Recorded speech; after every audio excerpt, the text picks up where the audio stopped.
जनतेचा अधिकारनामा जाणीव हक्काची या न्यूज चॅनल मध्ये आपले स्वागत आहे।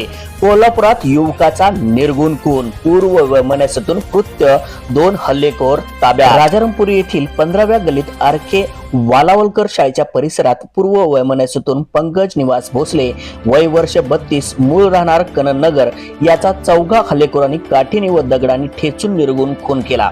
मंगळवारी दुपारी 2:30 वाजण्याच्या सुमारास ही घटना घडली। घटनास्थळावरून गणेश विक्रम काटे आणि निलेश विक्रम काटे दोघे राहणार कनननगर या दोघां भावांनी पोलिसांनी ताब्यात घेतले, तर अमित गायकवाड यांच्यासह आणखी एक संशयित हल्लेखोर पसार झाला। रात्री उशिरापर्यंत राजारामपुरी पोलीस ठाण्यात गुन्हा दाखल करण्याचे काम सुरू होते। घटनास्थळावरून आणि राजारामपुरी पोलिसांनी दिलेल्या माहितीनुसार पंकज भोसले हा कनननगर येथील रहिवासी असून राजारामपुरीतील व्यावसायिक मनीष सबर्गे याच्याकडे वाहनावर चालक म्हणून काम करीत होता। आज दुपारी तो सबर्गे यांच्या घरी थांबला तेव्हा त्याला रस्त्यावर उभारलेल्या चौघांनी बोलवून घेतले। काही अंतर बोलत गेल्यानंतर पाठीमागून एकाने पंकजच्या डोक्यात काठीने जोरात हल्ला केला।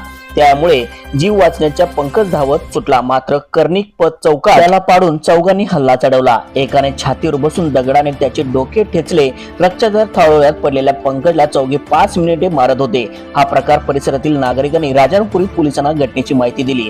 पोलीस तातडीने घटनास्थळी पोहोचले।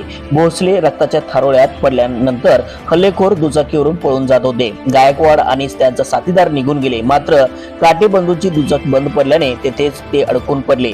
त्याचवेळी पोहोचलेल्या राजारामपुरी पोलिसांनी हल्लेखोरांना ताब्यात घेतले। संशयित अमित गायकवाड आणि त्याचा एक साथीदार दुचाकीवरून निघून गेले। स्थानिक गुन्हे अन्वेषण शाखेचे पथक त्यांचा शोध घेत आहे।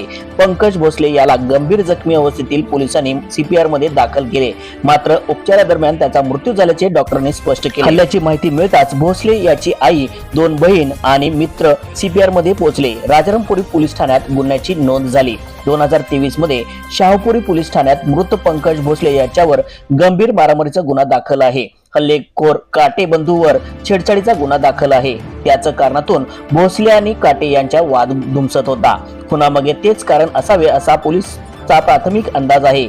अपर पोलीस अधीक्षक जयश्री देसाई, शहर पोलीस उपअधीक्षक अजित टिके, स्थानिक गुन्हे अन्वेषण शाखेचे निरीक्षक रवींद्र कळमळकर यांनी घटनास्थळी पाहणी केली। न्यूज चॅनल नेटवर्क सह जनतेचा अधिकारनामा जाणीव हक्काची या न्यूज चॅनलला लाईक, शेअर व सबस्क्राईब करण्यास विसरू नका व सदैव रहा अपडेट। जाहिराती व बातमीसाठी आजच न्यूज चॅनलशी संपर्क साधावा। 80 87 820 897।